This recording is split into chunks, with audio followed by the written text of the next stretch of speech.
Hey everyone, welcome to The Year Was, a podcast all about today. I'm your host Michael Montalvo, and together we take the history train back in time once again to discover what makes today truly unique. For the next few minutes, we continue to gather random nuggets of trivia to make you sound smart, or just drop that little fact that makes others stop and say, hey, who invited you?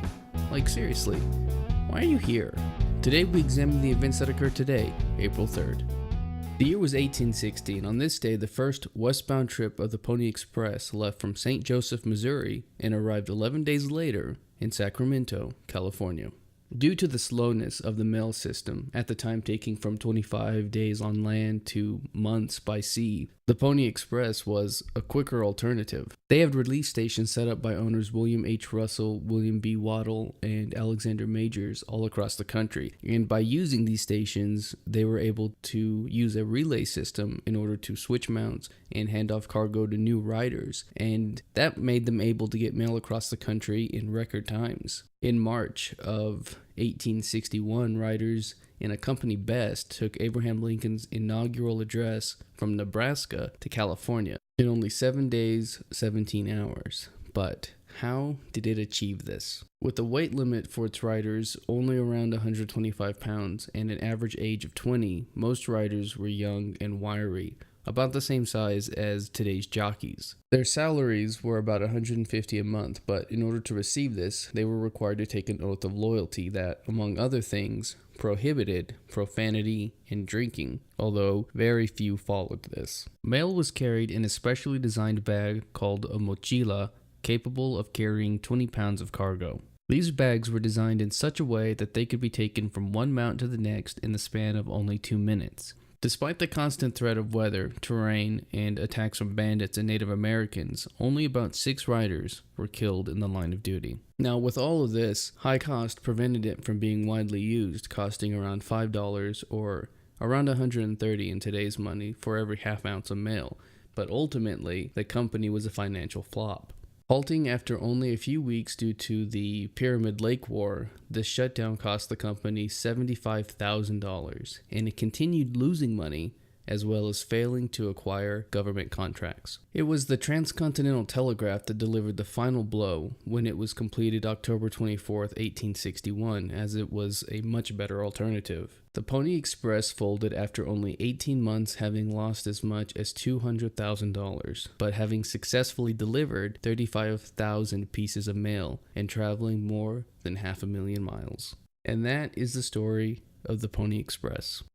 The east and westbound voyages actually happened on the same day, just in opposite directions, but that's not the only story from the Old West to happen involving St. Joseph, Missouri. The year was 1882, and on the morning of April 3rd, the assassination of Jesse James by Robert Ford occurred. After robbing 2 stores in 1879, law enforcement attacked and killed members of the James Younger gang, but failed to capture all of them. In 1881, the James brothers, Frank and Jesse, returned to Missouri, and in November of that year, Jesse moved his family to St. Joseph. Now, the James Younger gang often stayed with the Ford sister, Martha Bolton, and it was there that a conflict arose between Wood Height, Jesse's cousin, and Dick Little. And it was during the subsequent battle between the two that Robert Ford drew his gun and shot Height in the head. Now, this was unknown by Jesse, and he asked the Fords to move into his home for protection. Having agreed to do one last job with James, the Fords, Robert and his brother Charlie, were at Jesse's house to discuss logistics. While reading the paper, James learned of Little's involvement in his cousin's murder and grew suspicious that the Fords didn't mention this to him, and thus became suspicious of them.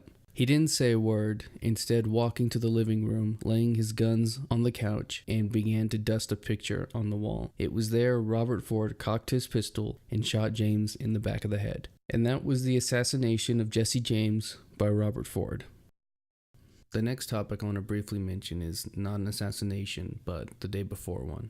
The year was 1968, and on this day, Martin Luther King Jr. stood at the Mason Temple in Memphis, Tennessee, and delivered what would be his final speech. Towards the end of the speech, he began to refer to threats made against his life, foreshadowing his death, but stating, "Like anybody, I would like to live a long life.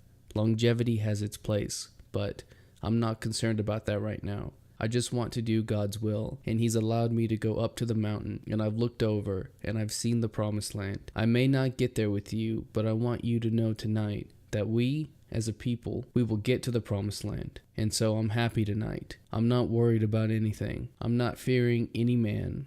Mine eyes have seen the glory of the coming of the Lord. These 3 stories I found interesting and honestly didn't know much about them.